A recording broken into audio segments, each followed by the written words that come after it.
Okaeri, welcome back to my channel, May Between the Pages. My name is Taylor, and today we are doing my January 2023 TBR.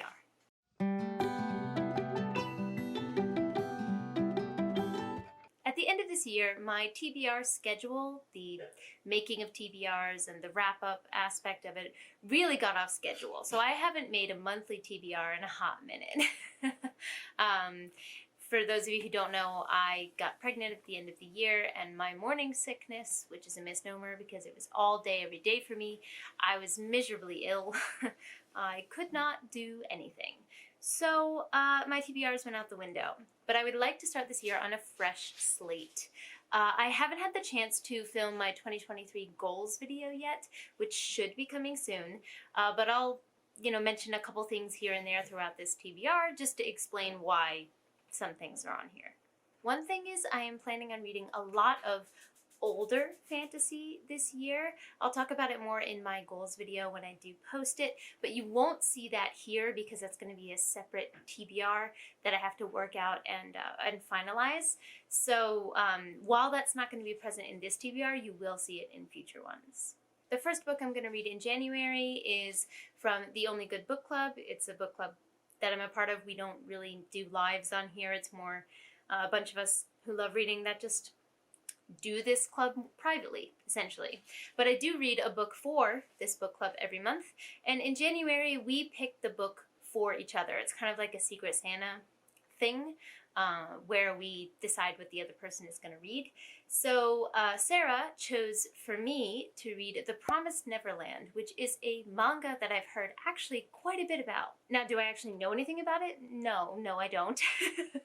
But I do know a lot of people love it, and my library had it, so she recommended for me to pick this up, and I will. The next book is one that I've actually already finished, and that is A Song for the Void. This is one of the SPIFBO finalists. If you don't know, I am a judge for SPIFBO, a self-published fantasy blog-off. I am part of the team over on Before We Go blog, and the finalists were revealed at the end of last year, and while you do not have to read all of them, I want to. I want to be able to say that I've read all the finalists before voting on ones that I think should be put forth. So this is the 5th book, I think, out of the 10 that I've read, and I don't want to go into my actual review of this because that will be released on Before We Go blog, bundled with reviews from all the other members of that team. But I will say that this is my favorite so far, personally, right? So this is just my personal opinion. It's not going to reflect the results of SPIFBO because we average everyone's numbers together as a team, but I thoroughly enjoyed this book. It's like a cross between historical fantasy and cosmic horror, and that balance is done so well. I do plan to do like a video in the future once the reviews are kind of posted on Before We Go blog and we're not developing anything behind the scenes. One kind of comprehensive video with all of my reviews for the finalists for SPIFBO, so you'll hear more about it then as well. The next book I have also already started, and that is The Hunger of the Gods, the sequel to The Shadow of the Gods. So that's why this doesn't have the dust jacket on it. Here's the dust jacket. Absolutely beautiful cover. Knocked it out the park. But this is a book that I have been wanting to get to for a long time because I loved The Shadow of the Gods. It made it on my best books of 2022 list, so I had really high expectations for this one. It just took me a really long time to get to it for I don't know what reason. I honestly don't know. Can't give you one. But I'm finally reading it, and I'm about 10% in. You can see I've got my tabs going here, and I'm thoroughly enjoying myself. This series kind of took the adult fantasy the world by storm, so if you haven't heard of it, I'm a bit surprised, but it's a Norse-based epic fantasy with brutal old gods, a really interesting magic system that deals with remnants of the gods' power manifesting in people who are called the Tainted, and they are viewed negatively by society and often used as slaves And that's kind of the world that this takes place in. And we follow 3 different characters, one on a revenge quest, one who wants to make a name for herself away from her family, her own battle glory name, and one is a slave who has recently killed his master and escaped. And you follow these 3 perspectives, and it's so good. I mean, Gwynne's battle sequences are unmatched. Anyway, really think this one will be finished in January. This next one is shameful, truly, so feel free to shame me for it. That is The Splinter King by Mike Brooks. Now, I screamed my head off about The Black Coast by Mike Brooks, which is just back here, actually. Let me pull that down. I screamed my head off about this book when I first read it. I still don't think enough people have read it. I loved this book. Upon reflection, the 5 stars that I gave this book is because it hit a lot of things that I enjoy personally in books. I have a full review for this, so if you want to hear more details about it, please go check that out. I'll have it linked in the description down below. And while I do think this is still a phenomenal book, I can see why it's not everyone's favorite, but I still hold this extremely close to my heart, and I think it's an extremely overlooked fantasy series, like criminally overlooked. That's the word I was looking for. It's a criminally overlooked fantasy series. And so after screaming my head off about this one, I bought this immediately when it came out. Still haven't read it. I have no excuse. Feel free to shame me. But this is one that I really, truly want to get to. I am so interested to see where Brooks takes this story. So this is very high priority for me this month. Definitely want to get done. Next is another sequel that recently came out, and I have the stunning UK edition, which is Heart of the Sun Warrior, the sequel to Daughter of the Moon Goddess, which I adored. I gave it 5 stars. So I have really high expectations for this one. That's just taken the glory that is this cover. My gosh, I wanted to get the Fairy Loot editions of these, but I missed both of them during the sale, and people have lost their goddamn minds. They're selling them for $300, and I'm like, I will go far to get a fancy, pretty book, but not that far. So I'm perfectly happy with this edition because I ain't paying $300. But anyway, so I gave Daughter of the Moon Goddess 5 stars. Fully expect to enjoy this one as well. Daughter of the Moon Goddess is also a very popular book, so I'd be surprised if you haven't heard of it. But it's basically a retelling of a Chinese, I believe it's Chinese, Korean? Chinese, I believe, Chinese myth about the moon goddess. And she has a secret daughter that the Celestial Kingdom does not know about, and the Celestial Kingdom is currently punishing her by keeping her a prisoner on the moon. And so in order to keep her daughter safe, she ferrets her away, sneaks her away to go be able to live her own life. But then her daughter decides to dedicate her life to getting her mother free. So we followed that story in the first book. I'm really intrigued to see where it goes after the end of the first one, so definitely want to get to this one. I also really love the audiobook narrator for these, and I did do some immersion reading with the first one that I really enjoyed, so I might do a similar thing with this one as well. The next one will be known to anyone in the adult fantasy world, and that is The Lost Metal by Brandon Sanderson, the 4th book in Mistborn Era 2. I'm in the minority in that I like Era 2 better than Era 1. I just think it's better. I mean, it's different, don't get me wrong, so if you went into the second era expecting more of the first era, I can see why people were disappointed, but I knew going into it was going to be different, and I love it. So, very hyped for this one. I know I'm late. A lot of people have already read this, but I do not want to be accidentally spoiled, especially with the kind of circles that I run in, so this is super high priority for me because I would like to read this sans spoilers. Because the internet can just, things just pop up sometimes and you're like, wow, I did not want to know that because I haven't gotten there yet. So, very high priority. A lot of people have enjoyed it. I've seen some mixed reviews actually for this, but I'm hoping I am on the side that loves the conclusion. The next book I need to read is also for Spiffo. It's another finalist. It's going to be on my Kindle, and that is Mysterious Ways. I don't really know much about this except for it's sapphic.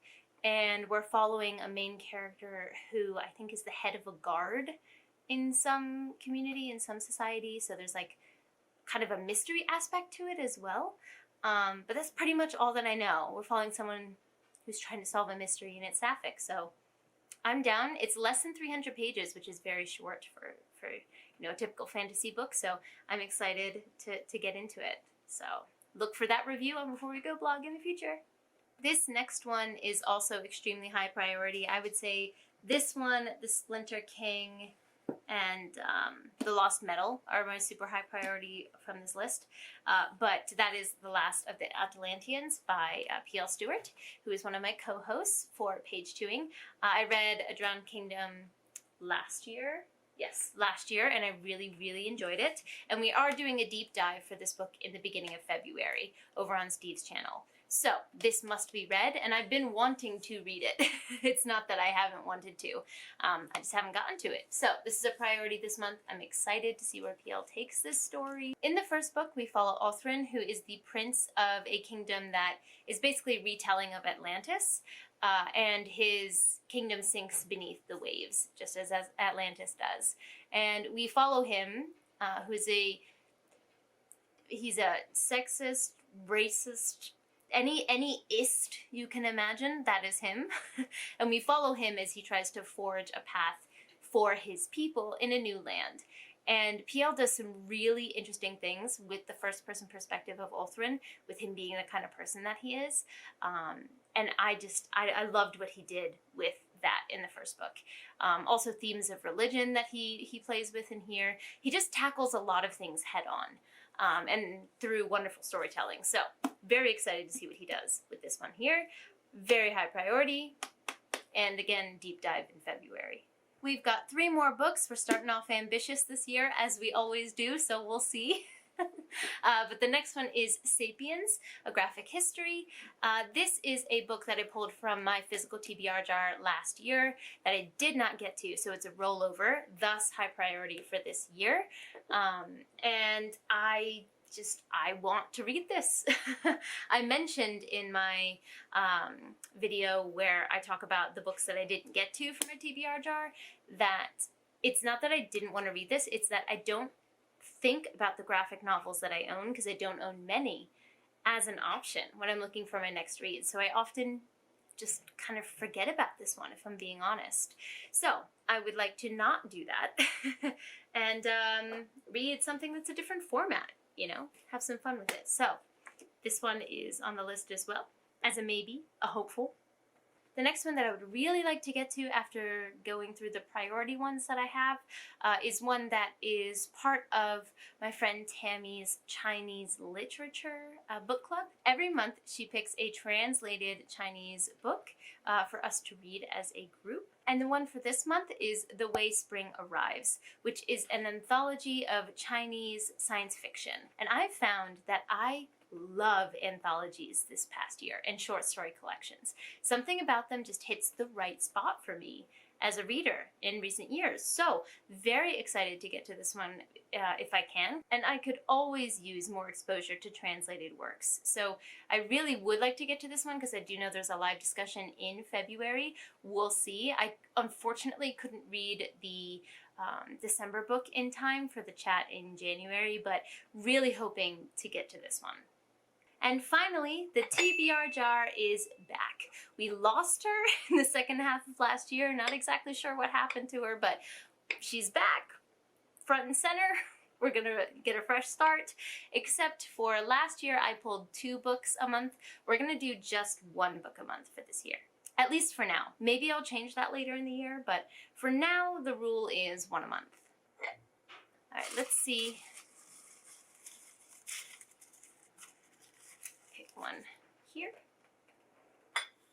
So it looks like we have, Cytonic by Brandon Sanderson. Okay. All right. This is actually directly behind where my chair is. Let's see if I can get it out. If that is Skyward, that means that this would be, and this would be Cytonic. Maybe. That feels small. Let's see if I got it. Yes! Look at that. I know my shelves. So this is Cytonic, the 3rd book in the Skyward series. I loved Skyward. It was just, I consumed it in one one binge read session. I loved it. Then Skyward is the first one. Then Starsight was good. Like, I liked it, but it didn't blow me away. And that has left me unmotivated for Cytonic for some reason. I think there are some small stories or short stories that should go between the two. I should look up if I need those. If so, I'll switch this for the short stories and read that this month. But if it's not necessary, I think I'll go ahead and get to Cytonic. We'll see. That concludes my January TBR. We are starting off ambitious. So wish me luck. Let me know in the comments down below what you are reading for January. If you're reading any of these, if you have thoughts on any of these. No spoilers, please, of course, but let me know. Don't forget to like, subscribe, and click that bell. I'd love to have you as part of this community, and I appreciate it. But for now, I'm gonna head out. Jane!